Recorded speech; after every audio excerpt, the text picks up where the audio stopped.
বাস্তবধর্মী সমালোচনা করতে গিয়ে রাজনৈতিক দলগুলোর মধ্যে যেন এমন পরিস্থিতি না হয় যাতে আগামীর সম্ভাবনা নষ্ট হতে পারে, সেদিকে সবাইকে সতর্ক থাকার আহ্বান জানিয়েছেন বিএনপির ভারপ্রাপ্ত চেয়ারম্যান তারেক রহমান।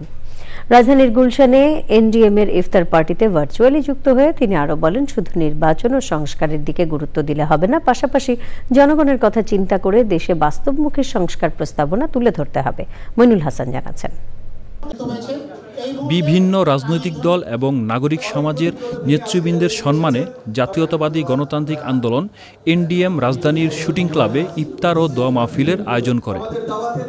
ইফতার মাহফিলে বিএনপির ভারপ্রাপ্ত চেয়ারম্যান তারেক রহমান ভার্চুয়ালি যুক্ত হয়ে দেশের নানা অসঙ্গতি তুলে ধরে বলেন, নির্বাচন ও তত্ত্বাবধায়ক সরকার ব্যবস্থা সংস্কারের চেয়ে গুরুত্বপূর্ণ সংস্কার হল দ্রব্যমূল্য নিয়ন্ত্রণ, শিক্ষা ও স্বাস্থ্য ব্যবস্থার উন্নয়ন, শ্রমিকদের শ্রমের ন্যায্য মূল্য পাওয়া ও পরিবেশ দূষণ রোধ করা। বা নিত্য প্রয়োজনীয় যে কোনো জিনিস, সেটি খাবার জিনিস হোক, পোশাক আশাক হোক, যেটাই হোক, মানুষের যেটা নিত্য প্রয়োজনীয় বিষয়, সেটি নিয়ে কি পরিমাণ কষ্ট যন্ত্রণায় আছে এদেশের অধিকাংশ মানুষ।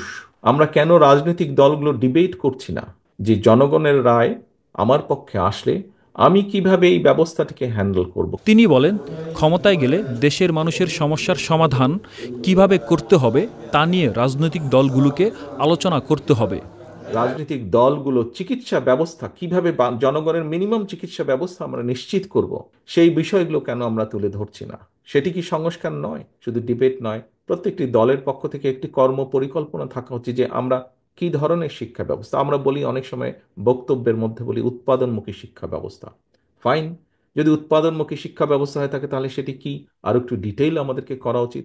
বিভিন্ন দলের উচিত হবে এটি একটি সংস্কার অবশ্যই, যে শিক্ষা ব্যবস্থাকে ঢেলে সাজানো বা শিক্ষা ব্যবস্থাকে আমরা কিভাবে দেখতে চাই। এ সময় কৃষি উৎপাদন ও বন্যা নিয়ন্ত্রণে শহীদ রাষ্ট্রপতি জিয়াউর রহমানের খাল খনন কর্মসূচির উপরও গুরুত্ব দেন তারেক রহমান। Moinul Hasan, Channel I, Dhaka. এই ঈদে জামা জুতো অ্যাক্সেসরিজের ডিসকাউন্ট।